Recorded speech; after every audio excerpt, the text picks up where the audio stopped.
This is Devonia. Can you tell us what strength the storm is at present? Over. It's force 9, moving slowly. Portland heading white, then easterly. Over. Will we make Brighton before it hits? Over.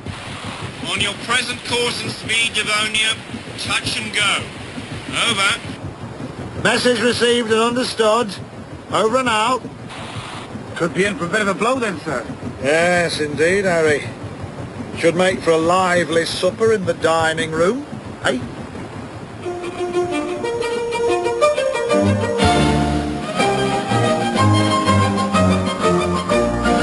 Devonia, a three-part serial by Andy Rashleigh, with John Datine as Harry, Amelia Fox as Isabel, Adrian Lucas as Ferdy, and Paul Copley as Potter. Part 2, Day Trip.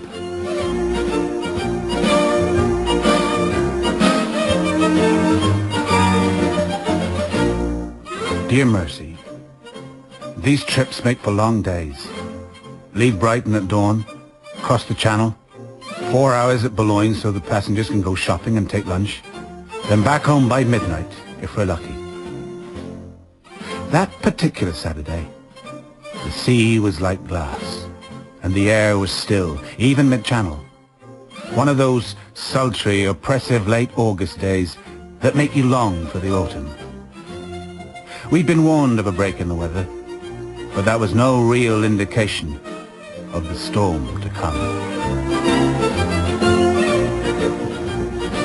For high tea this afternoon, we offer a choice between Welsh rabbit, scrambled eggs with smoked salmon, and cold cuts with salad, or cucumber sandwiches, with selected patisserie to follow. I think we ought to have the lot. After all, this is the last chance, isn't it? Last chance for what, Quentin? Last chance to indulge. For tomorrow we die? Tomorrow we become slaves to the world of work. Some of us have been working for the past 3 years. And I'm sure your double first will be of inestimable use in the family bakery, Benji. May I take your order, madam? Lulu, I'd hold back the cakes if you're feeling queasy. I'm not feeling queasy, I'm feeling hot. All the windows are open, madam, and the fans are at full power. There'll be more breeze when we're out in the Channel proper, won't there? Indeed, sir. I'll wait for the patisserie all the same. And you, sir? I know what he'll have. What will I have, Ferdy? Bagels with cream cheese and smoked salmon. Why would I want that? See if they pass the Cohen and Son taste test. I'll have scrambled eggs. A very good choice. And you, sir? Welsh rabbit. A good choice, too. And finally, you, sir? Cheese on toast. Welsh rabbit. No, a slab of cheddar on a slice of bread, and tell your short order chef not to mess with it. Of course, sir. I believe there is another lady to join you? Yes, Lady Isabel's having a lie down. She'll have the same as me. I can take her order when she comes, sir. I said she'll have cheese on toast. Very good, sir. You see, Mercy, P&A Campbell's like their steamers to do these cross-channel trips as they get a better-off kind of passenger. Sometimes we get real toffs, titled in that. One or two of them even see fit to treat you like a human being. But if you get a bad lot, it makes life purgatory for the chief steward and his staff. Earl Grey, Assam, or Darjeeling tea, sir? Ceylon. As wishes. I only drink Ceylon. Family estates, don't you know? You have got a halfway decent Ceylon on board? Will that be Ceylon tea for all of you? I think that would be simplest. And by the way, this knife is grimy. I'll have the steward replace it for you, sir. And get a move on, will you? We're starving. So, Izzy's got a lifetime of cheese on toast and Ceylon tea ahead of her, has she? Well, if she's going to marry me, she better get used to it. Oh no, he's sending the gargoyle over with our tea. Let him alone, Ferdy. At last! Come on, Quasimodo! I don't think I've told you about C.P.O. Potter before, Mercy. He was Royal Navy through and through, but he'd had an unlucky war. Scarred and crippled as he may be, his life's the sea. You put a man like Potter ashore, and he'd fade away in months. So someone at Campbell's head office had taken him on out of the goodness of their heart, and he'd been seconded to the Devonia as a steward. Here we are. Ceylon tea for 5, sir. Well, the time you've taken, it'll be cold by now, huh? No, the tea's still piping hot, sir. Thank you. What's your name, steward? Potter, sir. Oh! Not Cheney. No, sir. It's Potter. I thought you might have a brother called Lon. Sir? I bet you went up for the part, though. Oh, Lon Chaney. I don't follow, sir. You better not follow me, especially on a dark night. Oh, dear. Oh, Be careful. oh, sorry, Brett. Mom. It doesn't matter. Sorry. I apologise, miss. So you should. Kiss and make up, Lulu. No, then. Is there anything else? No, not at the moment. If we need you, we'll ring for you. Ring for me? Ring? A bell? You know what a bell is? You swing from the damn things, don't you? Is everything to your satisfaction, lady and gentlemen? Oh, parfait monosport. We adore the floor show. Potter, table 6 needs clearing. Aye, aye, sir. Is the Ceylon tea to your satisfaction, sir? Well, I have a chance to taste it. Everything's fine, thank you, Chief Steward. I'm gratified to hear that, sir. Potter, I said table 6. Huh? Shall I be mother? Oh, Benji, cheer up, would you? Damn, we'll stop this sourpuss act. Well, the poor chap's clearly had some horrific accident. I'd say, if he was born like that, they'd have put him in a sack and drowned him. They have some sensitivity. We have a simple rule at home. Servants who cannot present an attractive supplement to the decor of the dining room are confined to the kitchen. And those too ugly for the kitchen work on the estate. I'm a gilded butterfly, Benji. Excuse me a moment. Where are you going? On deck. I'm finding the air in here a trifle, fetid. Oh.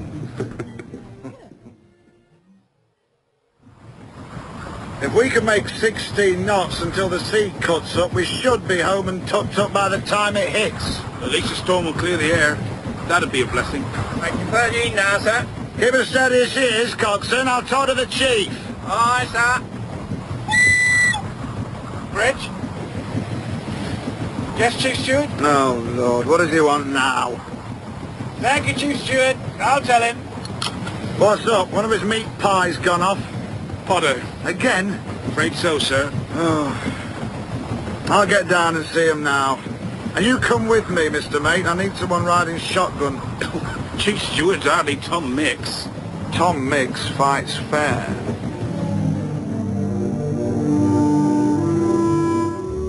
These days, a chief steward is one of the most important men on the ship.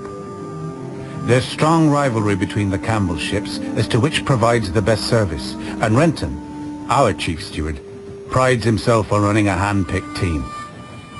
He'd built up a first-rate operation before the war, and reassembled most of those who survived after it. He felt rather lumbered with Potter, so to speak, and this wasn't the first time he'd found cause to complain.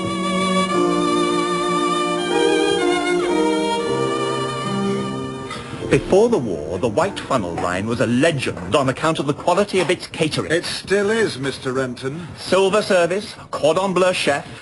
Efficiency and comfort is, I believe, the motto adopted by head office sales. Indeed. My staff are courteous without being subservient. That's unarguable. The Campbell maxim has always been to provide such service that passengers will return year on year. Can we come to the point, Mr. Renton? The skipper and I have work to do. Has the captain been informed of my concern? The mate says it's Potter. Look at him. If you drop those, Potter, you'll pay for them. There, see that? Nearly all over the deck. I don't think it helps if you shout. Mr. Renton, Potter is with us to the end of the season. If he's not suitable for waiting on table, give him kitchen duties. Chef won't have him. Washing up, then? He won't work with Lascars. They're Maltese. If I were them, I'd kick against working with that ugly mug. It's just a bad burn, Mr. Renton. We've all seen worse. Walk down any street these days. Tell him you'll find him new duties in the kitchen, and that's that. He won't take it from me. Not a proper naval officer. Well, you talk to him then, Mr. Mate. So, and what about Chef? You're chief steward. Exercise some degree of control. I'm the only prima donna allowed on this ship. Is that clear? Aye, aye, sir.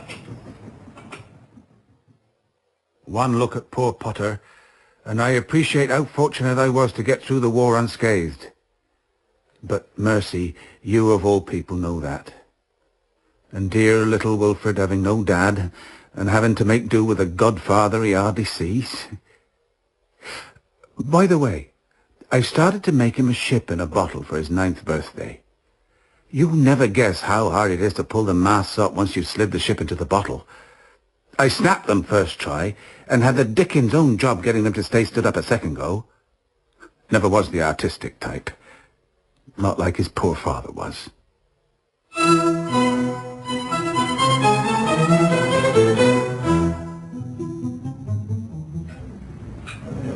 Izzy, there you are. Fell asleep on the daybed. Too many bubbles at lunchtime. I needed time on my own. Oh, it's so hot. Your cheese on toast's not there. Is that for me? Ferdy ordered it for you. Oh, It's decent, honest talk without a fancy name. I think I'll pass. I'd get used to it if I were you, Izzy. Why should I? When you're hitched up together, that's all you get at Ferdy Towers. Where's Benji? Communing with the gulls and little fishes. He's having a Semitic sulk. Could you pour me some tea, Louise? It's Ceylon. Of course it is. Look, if you're sure you don't want this cheese on toast, Izzy. No. Oh, yes, go ahead. Why can't girls eat properly, Quentin? No idea, old man. All the more for us, though. They peck away like sparrows, they never touch puddings. Half a glass of cooking Madeira at Christmas. What sort of entertainment's that? I wasn't aware I was here for your entertainment. Oh, not just entertainment, sweetie. Decoration, too. I'm a pretty good trencher woman. You can say that again. I've never known a girl pack it away like you, Lulu. And look at the results. Stop it, Ferdy. All I'm saying is that Louise has the Rubenesque grandeur and the hearty, bucolic glow of a fine figure of British womanhood. Ignore him, Louise. I don't mind. Hide like a rhinoceros, haven't you, old girl? Oh! If you two can't behave sensibly, then give us all some peace and quiet. Oh, good God, Quentin. Could that be Nanny taking us off from beyond the grave? I always told you Izzy was a live one. And what's that supposed to mean, Quentin? Nothing, just that... Isabel, you're back with us. How is everything? Oh, we're having a whale of a time. How do you feel? Weary, Benji. Put your feet up after dinner, I should. But we're going to play games after dinner. Top ho! I was talking to one of the officers. I warned you about that. The sunburnt one with the beard. Aye, Louise has got her eye on something nautical. Anyway, this officer reckons we're in for a storm before long. You see, Mercy, I hardly get any break in the loin. P&A Campbell insist we bunker up there because we can buy the best Scottish steam coal cheaper in France than in England. But next trip, I'll try to get more time ashore and go to the town hall to find out if the French have any records that the War Office don't. You never know. It'd be a blessing to you and little Wilfred to know where his dad might be buried.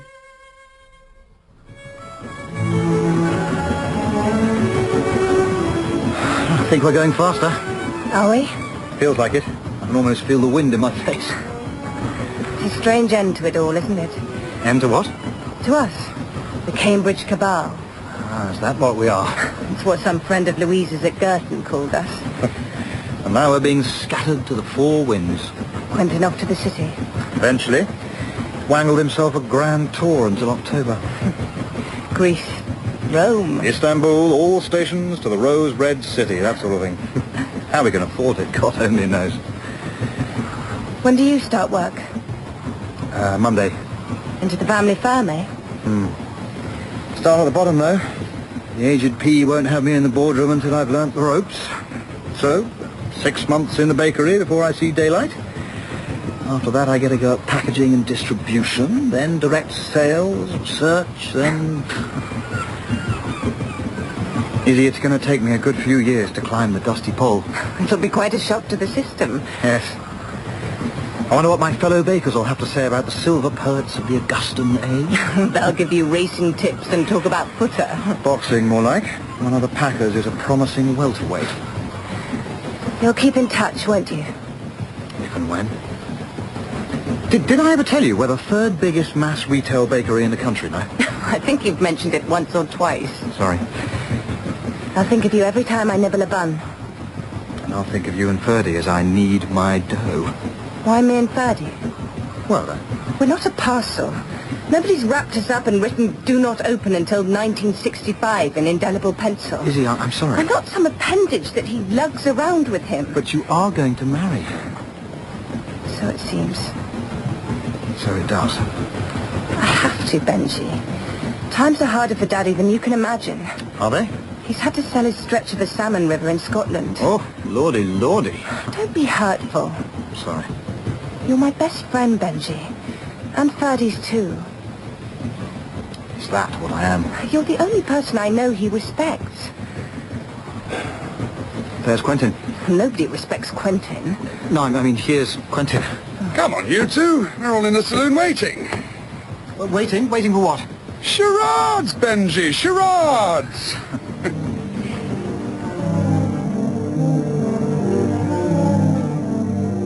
You could smell the oncoming storm in the air. It was clear that we weren't going to make port before it struck, but most of the passengers were taking it easy between high tea and supper, so there seemed no need to alarm. Syllables. How much longer are you going to be? 2 minutes. Yeah, we're nearly ready. It better be worth it. Any stewards in sight? Gasping for a top-up. I'll catch one. God, I envy you, Ferdy. How so? This time next week you'll be ensconced in your stately home. It's a country house, not a stately home. It looked like a stately home to me. Steward! Living the life of Riley while the rest of us grub about to earn an honest crust. You, an honest living, a hack journalist on Horse and Hound. It's the Tatler. Oh, you mean Horse and Husband? Steward, yes, you. We're dying first in here, damn it! You'll be there. Ascot, Henley, Cowes. On call to have your photograph taken along with the rest of the tribe. Lord Ferdy Oliver arriving in his Elvis with his sweet lady wife, Isabel. Well, don't be so sure of that. I'm getting rid of her the first chance I've got. What? The Elvis. Oh, Do you think I'd cut a dash in a Lagonda? I hope Izzy knows what she's letting herself in for. Oh, she's top-rung bloodstock, Lulu. Of course she does. And she knows that there's some fine day the pater will spill himself down the staircase after a particularly fine bottle of port, and I'll get the lot. Don't tempt fate. Knowing him, he'll land me with a mountain of debt. If only you'd gone down with the Lusitania when you had the chance. We were pretty flush back then. That's a vile thing to say. And it's vile to contemplate just how he survived, whereas my mama drowned. Mm. You know, Lulu, I'm going to make damn sure that I'm the last thing he ever sees. As he climbs aboard that boat across the Styx, he'll see me waving a cheery goodbye. Why, Ferdy? Why all this stuff? Oh, why not? I caught the eye of a passing steward. The trouble is, it's the only one he's got. Not our friend again. Afraid so. Gives me the creeps. We're ready. And so have we been for the past half hour. Right, 3 syllables. Izzy. The first syllable goes like this. Well, whose bright idea was it to have Potter waiting on table in the first place? Well, he works behind the bar most days, but when there's a rush on, he has to help out. Have you had any passengers complain about him? Not to me. Well, do you think he'll put 2 and 2 together and go ashore of his own free will? I think that would be the end of him. With no family? Or... I'll ask. We were lucky, Harry. 4 years sweeping for mines, and we're still sound in wind and limb. Limb maybe, but I wouldn't say your pipe's out the wind. Oh, hey, steady. Oh, no. I know what that noise means. Sounds like the starboard paddle. Oh, God, all over me! You'll pay for that dress, imbecile. See what's up in the saloon. I'll take the damage with the chief. I don't know why I did that. Brandy and soda all down the front of my dress. You want me to lick it off? It's not funny. It's certainly not funny for you, Cyclops old sport. But I didn't mean to... You'll get your marching orders for this. Along the plank. Oh, leave him alone, you two. Is there anything the matter? There's nothing to worry about. What do you mean it's nothing? He'll pay for it. Damn bloody right he will. I'll clear the glass up, sir. You do that, Potter. Aye. When the ship jolted, your steward dropped the tray. It was a pure accident. Get off me, Quentin. Only trying to help. What happened? Starboard paddles hit some flotsam. It won't delay us long. What about our dress? I become a leading society reporter on the Tatler on Monday. I could write about this. No, Louise. I'll detail the incident in a report, and I'm sure the company will pay compensation for cleaning or replacement. Thanks very much. Oh, that's something, eh? It's a very expensive dress. And if I may say so, it looks well on you. Oh. I want action taken against that steward. Then will you put your complaint in writing and send it to P&A Campbell, head office, sir? Go and get a dustpan and brush, Potter. Aye, aye, sir. Now have him fired! I'll ask for drinks to be brought through to you. Compliments of the ship. Thanks very much. They were bloody doubles, you know. Of course they were, sir. Did you sort all that out, Harry? Maybe, sir. Oh dear, oh dear. You look like you swallowed a lemon. I don't take to young men who swear in front of their girls. That's what a good education does for you. Nor do I like bullies. Hey, I've got your goat, haven't they? What's the damage? Looks like a railway sleeper by the debris. It's broken two of the radius rods. Can the chief mend them? He's sending a lad up. Reckons we'll lose half an hour at the most. Could be worse. I don't see us getting into Brighton before the storm breaks. No, sir. Not like the old days, is it, Harry? We've always had trouble with the bloomin' radius rods. No, the ship, the passengers. Before the war, it all seemed a whole lot more fun. Trippers would come aboard for a laugh and a sing-song and have a good time. Never seemed to get too many of the complaining sort back then. I know, Gus. Summers were longer and it never rained, did it? Just getting old, Emma. Oh, we can't help that. No.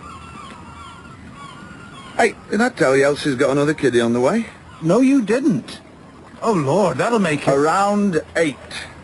What do you think the chances are of a little girl this time? Those lads of yours will spoil her rotten. At least I'll be able to pick her out of the crowd. I got home at the end of last season, swung little Gerald up in the air, and he burst into tears and said, "I'm not Gerald, I'm Eddie." I swear, Harry, you look just like Gerald had 6 months back. You'll go back to Nottingham then for the winter break? All right, back in time for the baby. Get away before we get a chance to make a start on number 9. What about you? Oh, I'll stay at my sister's over the Christmas, I expect. Spend a bit of time with Wilfred, my godson. And Mercy. About time you made an honest woman of that lass, Harry. No, it's not like that. Then she's not like most of the widow women I've known. No, she's not. We're happy having each other as old friends, Gus. Way much longer you go round there one day, catch a whiff of some other fella's tobacco and find him with his legs under a table. Right on the day it's come into your mind to leave the sea and settle down. No. She knew who it was she loved, and he's gone now. She's a steady sort.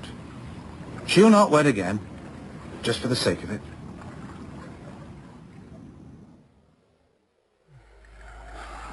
Have you decided on the honeymoon yet, Ferdy? The bride's not supposed to know until the day. Well, she'll want to know what to take, though. I mean, you might pack for the West Indies and end up skiing at San Moritz, eh, Izzy? I'll cross that bridge when I come to it, Quentin. I hope you get on with it. I can't wait for the wedding of the century.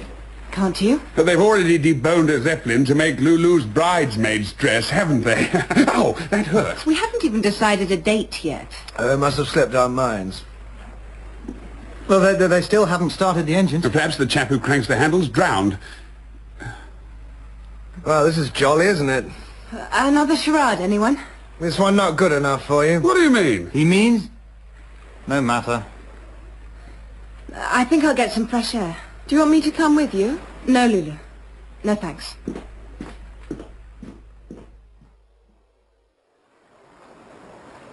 Not like the old days, is it, CPO Potter? Before the war, sir? Yes. I'd only just found my sea legs by then. How far is it you go back? I joined the Cutty Sark at 14, sir. Tea clipper, wasn't she? Not by then. Suez Canal put a stop to all that. She was on the wool run to Australia. Real sailing. 6 years on her. And they sold her to the Portuguese. So I joined up with the Andrew, sir. To serve Her Majesty, as she then was. We get lads now who'll be lost on a sailing ship. I reckon I would be. You still need to tie a sheep shank, sir. Scramble about in the tops, when need be. And if it hadn't been for Jutland, I've no doubt you still could shin up top. Chief Steward had words about me, sir. Yes. Toffs don't like looking at old Dick Deadeye while they mess. Is that it?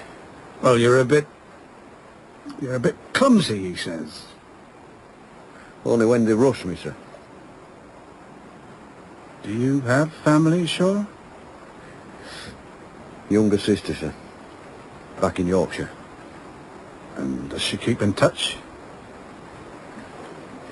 I could say no, sir. But she does, sir. Married a sheep farmer, 3 nippers.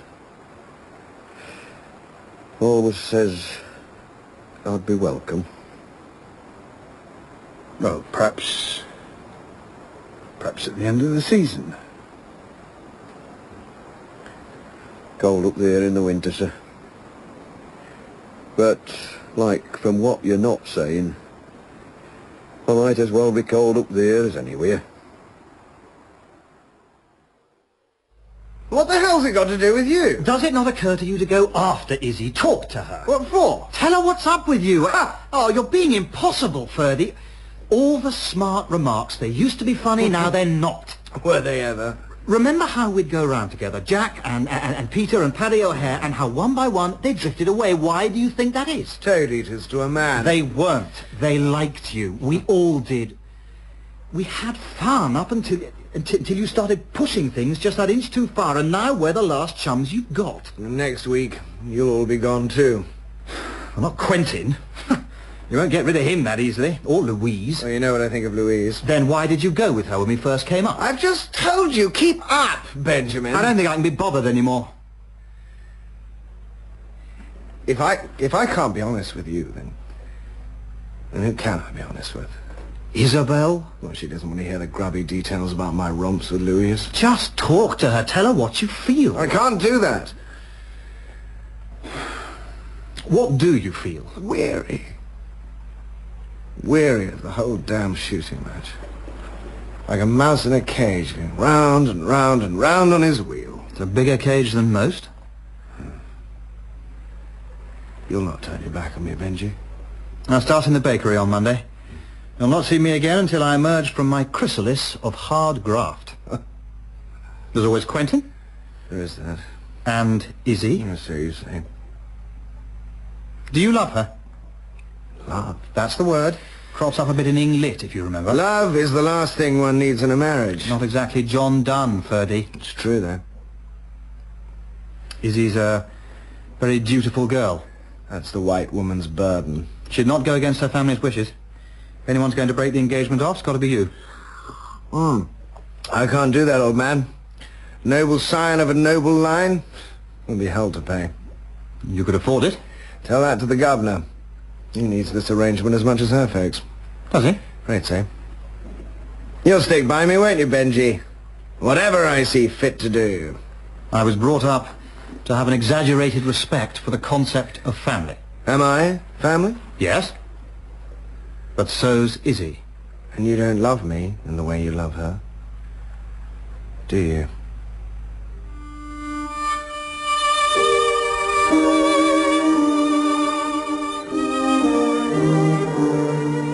Excuse me.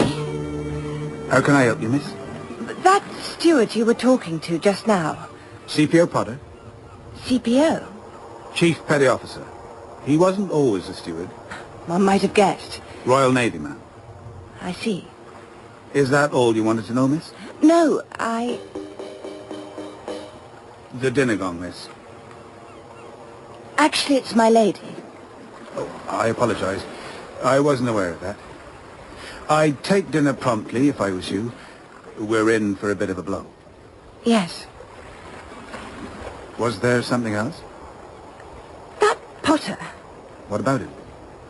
Would you see fit to apologize to him on behalf of my party? Why so? Could you pass on that that we're sorry if any offence was caused, if taken? And could you pass on this gratuity for his pains? No. No, I won't do that. I beg your pardon? Apologies should be made face to face. However unprepossessing one might find the face. If you feel a hurt has been done, then repair it yourself. Excuse me. But he's only a steward. Do you know why I still call him Chief Petty Officer? Out of respect. He was a CPO aboard a destroyer at Jutland. Unfortunately for him, he was caught in a flash fire while trying to save 3 young men in his gun turret. That's how he got his face burnt. And crippled his leg. And on top of all that, when he came into sick bay, his mind had slowed down, and it's not gone full ahead since. Due to his bravery, the 3 lads he went in for came through unscathed. Potter? Potter, come here a moment, would you? This lady would like a word with you. Ask him to show you his medal when you pass on your gratuity. You'll have not seen many like it, miss. What can I get you, miss? Nothing. I don't want to drink, CPO Potter. Oh. The officer was saying that if I asked, you might show me your medal. Why is that, miss? I'd be interested. I hear you were very brave in the war. Oh, you do what you do, miss. Would you show it me? Please. That's it, miss. For valor. It's the Victoria Cross. Forged out of the Russian guns, captured in the Crimea, miss. So they tell me. I don't know what to say. Nothing to say, miss. Thank you. Thank you for allowing me to see it, Chief Petty Officer Potter. I'm deeply honored.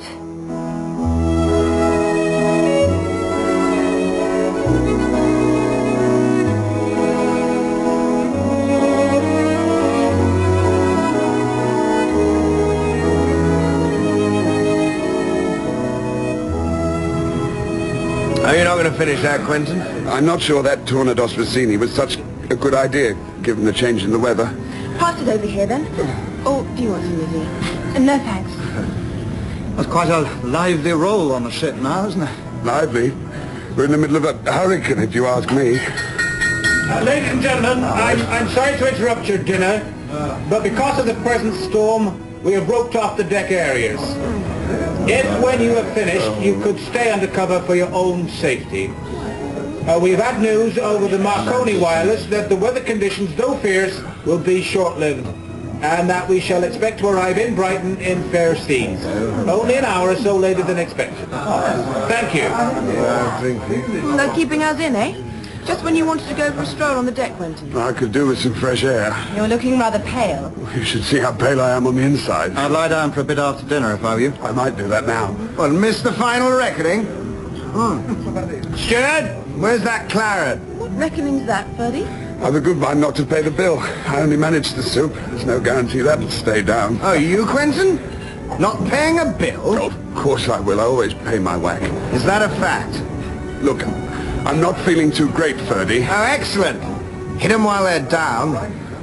So, you're off on the grand tour before you settle down to a life of drudgery in the city. How are you managing to finance that? I came into a dash of my inheritance when I turned 21. Oh, and what a night that was. And who was it who hired that upstairs room at the Turk's Head, Benji? You did. And was it me who bought dinner and bubbles for 50? You said that was your present. And I did the decorations. Oh, but what about the cars we hired and the trips we made, huh? What about 3 years of dinners and drink and debauchery, You couldn't even dip into your wallet for that cat house in Soho. Ferdy. It's payback time, old sport. And for the essays you cribbed, and the cast-off girls you snaffled up. Ferdy, be quiet. You're drunk. Oh, that'll be the refrain for the next 40 years. Ferdy, if you're drunk. Ferdy, why didn't you talk to me anymore? Ferdy, why do we have to have separate rooms? Ferdy, keep your voice down. Excuse me, sir. I've brought you wine. Oh, so you have. And now toddle off and have another ready and breathing. This one won't last long. Miss, is everything all right? Thank you, CPO Potter. Everything's fine. I tell you, I'll do you a deal, girls. We get married, and once I've covered you and produced the heir they want, you just stay well out of my way. I'll get someone in for bedroom duties. Louise, fancy that, dear?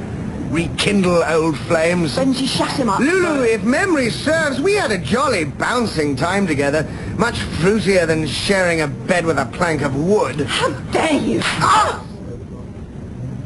Nobody hits me. No girl so much as answers back at me. Hey! Get away!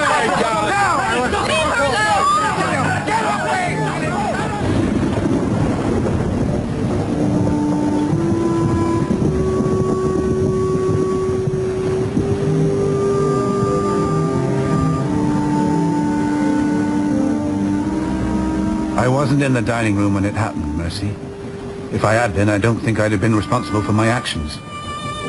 From what Renton said, the young man laid into his fiancée like he'd gone berserk. Potter, God bless him, tried to intervene but got a fist in the face for his pains. The storm was at its height, and Gus and I were kept well occupied on the bridge. By the time we did get down there, the dining room had cleared, and there was no sign of Potter, or Lord Ferdinand Oliver and his little gang.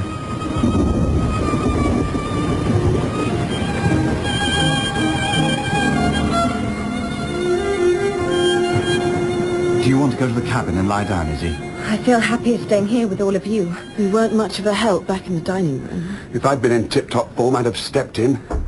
Oh, I don't want to see him. That's not Ferdy. When's he ever knocked on the door? Oh. Yes, what do you want? Is the lady all right? Yes, she is, and she doesn't want to be disturbed.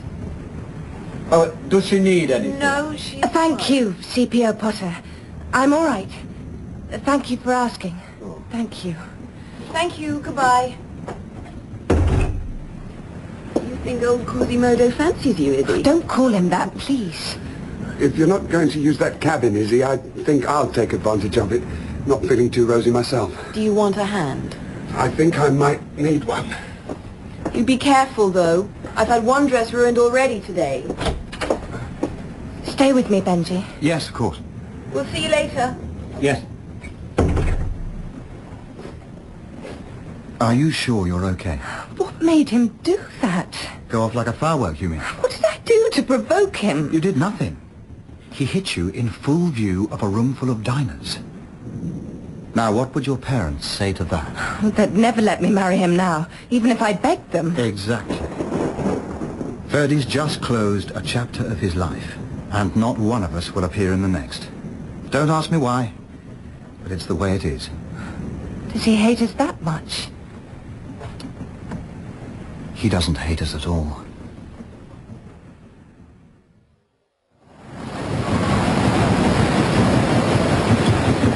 Potter! Potter! What on earth are you doing out here? She's angry, sir. Look at her rage. You shouldn't be out here without a life jacket. Look at the sea, sir. Smell her. Feel her wash you clean. Potter, get inside this minute. Let me alone, sir. Get inside now, Chief Freddy Officer Potter, and that's an order. Aye, sir. Just do this one thing, sir. Get away from that rail. You see this, sir? What are you doing? Come inside. Sink like a stone, it will. Sink like a stone. Yow! And with all the strength he could muster, Potter flung his Victoria Cross into the sea. Then all its resistance seemed to evaporate, and I dragged him inside.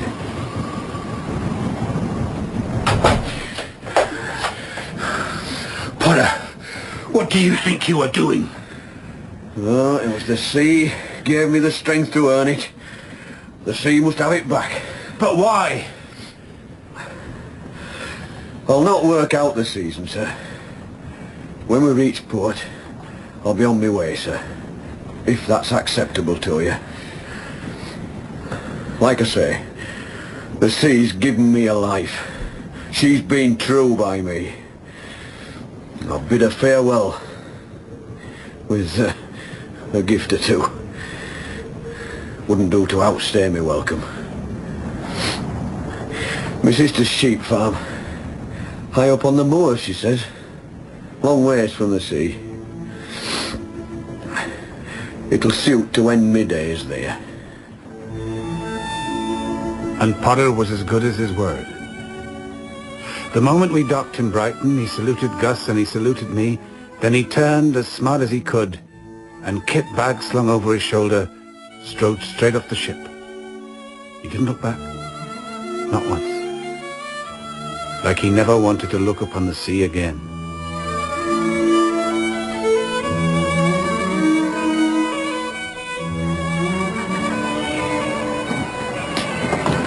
Excuse me, Captain, but we seem to have lost our friend. Which friend would that be, sir? Ferdinand, Lord Oliver, we haven't seen him since... Since the incident in the dining room.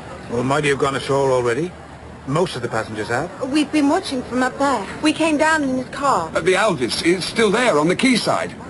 Will the crew always scour the ship to see if anyone's fallen asleep or been taken ill? We're somewhat concerned. He'd had quite a lot to drink. Oh, then he's probably sleeping it off in some quiet corner. If he's on board, we'll find him. Put out an alert, Mr. Mate. Aye, aye, sir. I'm sure there's nothing to worry about, ladies and gentlemen, but we'll instigate a thorough search below decks. Benji, you don't think he might have... No, Izzy. Might have what? I don't see Ferdy fill up with remorse and fling himself into the foaming briny. Do you? No, I don't.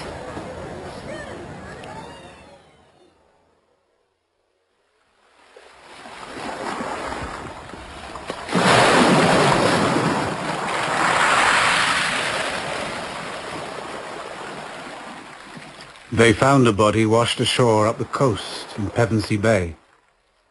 The rings, the watch, and what remained of the clothing proved it to be the corpse of Ferdinand, Lord Oliver. The police said that the gash on the back of his skull might possibly have come from hitting his head as he fell.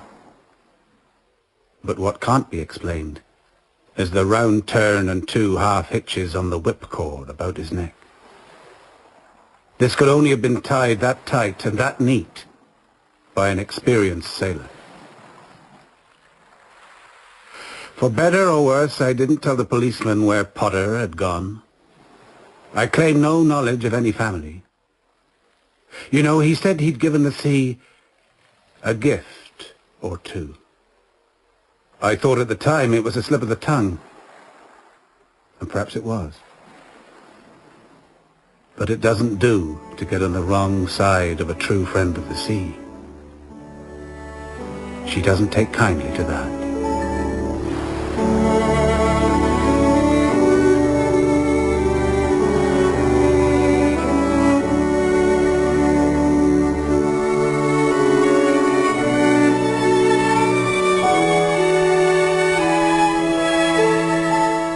That was part 2 of Devonia by Andy Rashleigh. Harry was played by John Deteen, Isabel by Amelia Fox, Ferdy by Adrian Lucas,